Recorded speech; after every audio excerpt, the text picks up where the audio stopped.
বলেছেন যে এটার সাথে এটা সলিউশন হয়ে গেছে, এটা সেটেল প্যাটার্ন, এইটা নিয়ে কারোর পক্ষে বা বিপক্ষে কিছু করার এখন যারা করছেন তারা সঠিক কাজ করছেন না।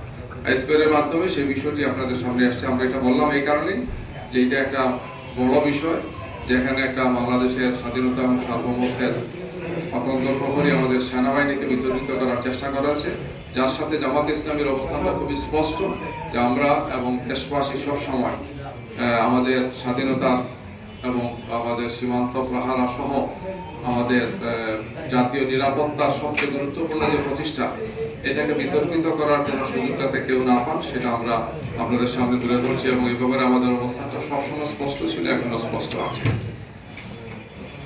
আমরা খুবই আশ্চর্যের সাথে লক্ষ্য করছি যে অনেকগুলো আচরণবিধি একটার পর একটা সংগঠিত আচরণবিধি লঙ্ঘন হচ্ছে একটার পর একটা। আপনারা আজকে দেখেছেন যে ঢাকা 17 আসনে ব্যাংকার্স অ্যাসোসিয়েশন এর ব্যানারে একদল ব্যাংক কর্মকর্তা, বিভিন্ন ব্যাংকে তারা কর্মরত, সরকারি ব্যাংকগুলোতে আছেন, দায়িত্ব পালন করছেন, এরা এসে মিছিল করেছেন একটি দলের পক্ষে। সেখানে একজন জাতীয় নেতা ইলেকশন করছেন, তার পক্ষে তারা মিছিল করেছেন, র্যালি করেছেন, সমাবেশ করেছেন। আমরা আপনাদের মাধ্যমে নির্বাচন কমিশন সহ সবাইকে দৃষ্টি আকর্ষণ করছি যে এটা আচরণবিধির সুনির্দিষ্ট সুস্পষ্ট লঙ্ঘন। কোন অবস্থায় কোন ব্যাংক কর্মকর্তার এই সুযোগ নেই।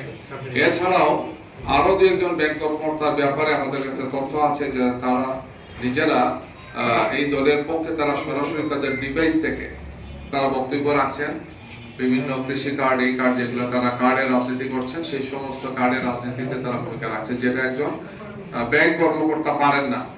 অথচ এই সমস্ত বিষয়গুলো একের পর এক সংগঠিত হচ্ছে, যার মাধ্যমে আচরণবিধি লঙ্ঘন হচ্ছে এবং নির্বাচনের লেভেল প্লেইং ফিল্ডটা কোন অবস্থায় আমরা দেখতে পাচ্ছি যে সুনিশ্চিতভাবে সমান হচ্ছে না, বরং সেটা মারাত্মকভাবে ক্ষতিগ্রস্ত হচ্ছে। এক্ষেত্রে নির্বাচন কমিশন, আইন শৃঙ্খলা বাহিনী এবং মাঠ পর্যায়ে যারা দায়িত্ব পালন করছেন, ইলেকটোরাল কমিটি সহ প্রত্যেকেরই দায়িত্ব আছে এই সমস্ত দায়িত্ব পালন করা। আমরা প্রতিটি ঘটনায় সংশ্লিষ্টদের দৃষ্টি আকর্ষণ করেছি, কিন্তু উল্লেখযোগ্য কোনো অগ্রগতি আমরা দেখতে পাচ্ছি না। এবং এই কারণে জনমনে আজকে প্রশ্নের উদ্রেক হয়েছে যে লেভেল প্লেইং ফিল্ড নিশ্চিত করার জন্য যে দায়িত্ব পালন করার কথা নির্বাচন কমিশন সহ সংশ্লিষ্টদের, তারা সেই সমস্ত দায়িত্ব পালন করতে মারাত্মকভাবে ব্যর্থতার পরিচয় দিচ্ছেন আমরা মনে করি।